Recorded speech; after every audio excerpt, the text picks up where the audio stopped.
programa El Universo en la Radio, y tenemos en entrevista al doctor Héctor Bravo, quien nos está contando, aparte de sus trabajos, algo acerca de galaxias. Y nos tenemos por ahí unas preguntas del público.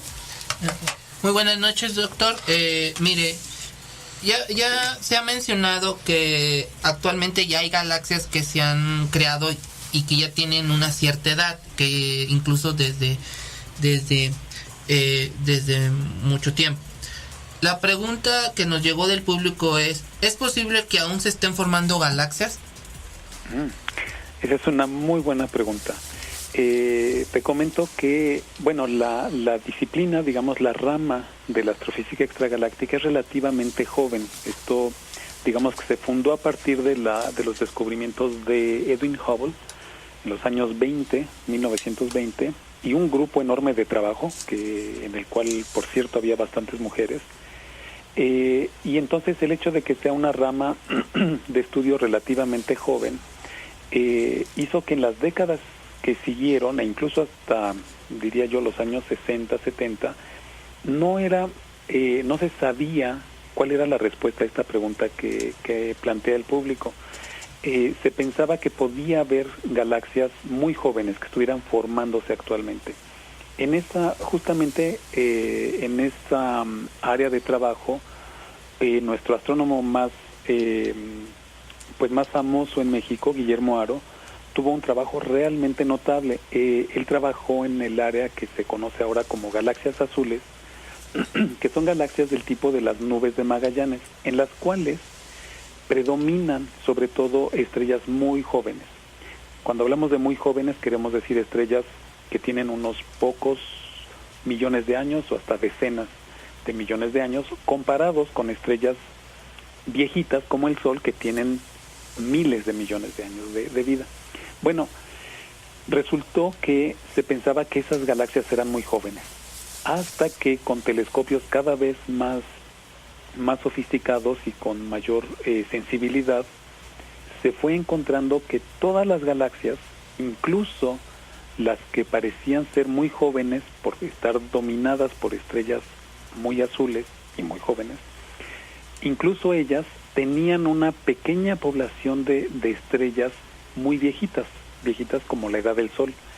Y esto llevó a concluir ya desde los años, diría yo, años 60, década de los 60, 70, que todas las galaxias prácticamente tienen la misma edad.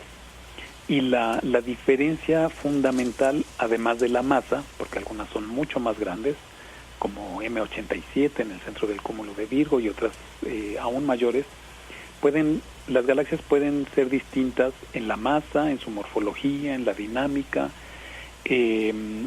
pero resulta que la edad en realidad es prácticamente la misma.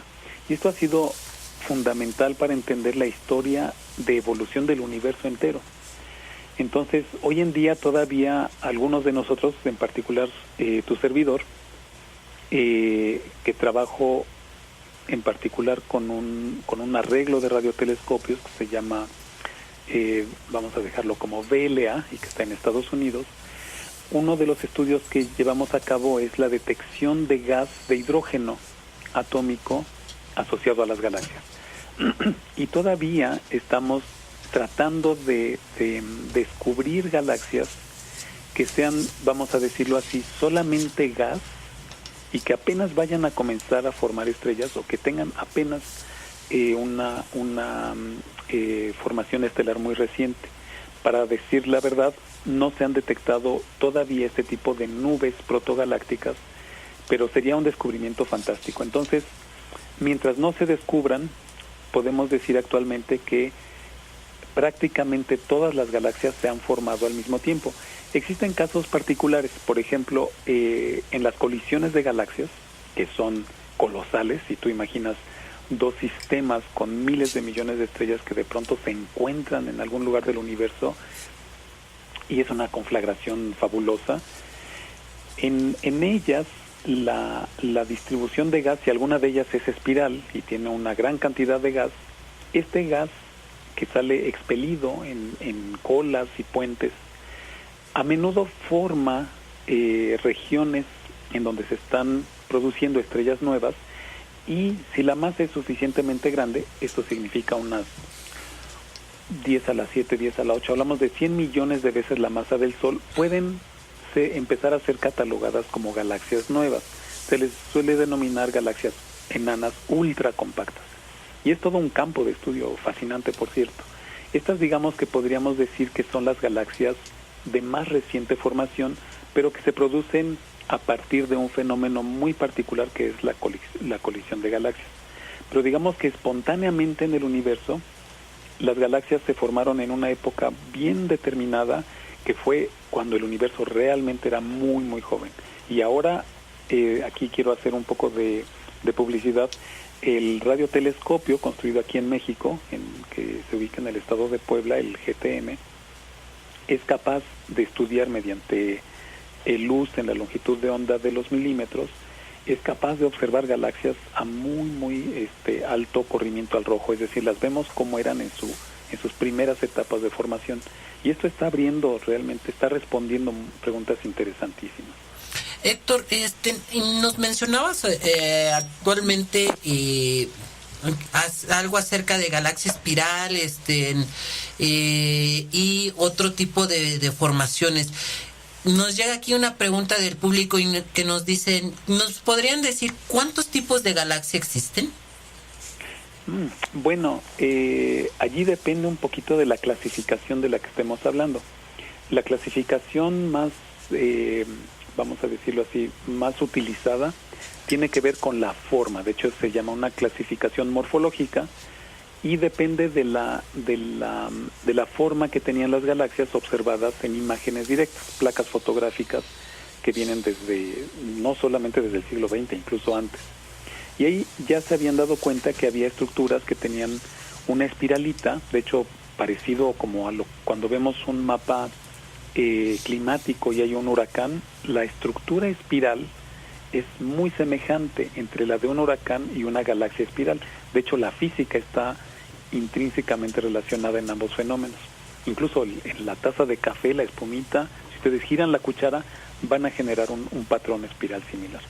Bueno, esas digamos que son las galaxias más conocidas, pero existe un tipo morfológico de galaxias que son elípticas, son elipsoides, y son diferentes, muy distintas entre ellas, no solamente en su apariencia, sino en el tipo de estrellas que las dominan y la dinámica interna. Entonces podríamos hablar que morfológicamente tenemos galaxias elípticas por un lado, espirales por el otro, e incluso un tercer tipo que son irregulares, no tienen ninguno de los dos patrones.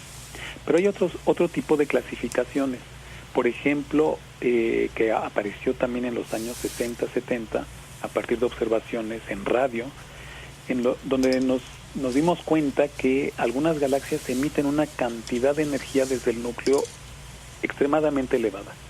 Hoy sabemos que se debe a la presencia de agujeros negros supermasivos. Cuando hablamos de agujeros negros supermasivos, queremos decir 1,000 millones de veces la masa del Sol, concentrada en la región central de las galaxias. Y hay galaxias que se les conoce como galaxias activas, justamente por tener este tipo de estructuras en el centro. Y como contraparte tendríamos las galaxias normales que no tienen tal actividad, tal monstruo en el centro. Entonces también se clasifican a las galaxias por su tamaño.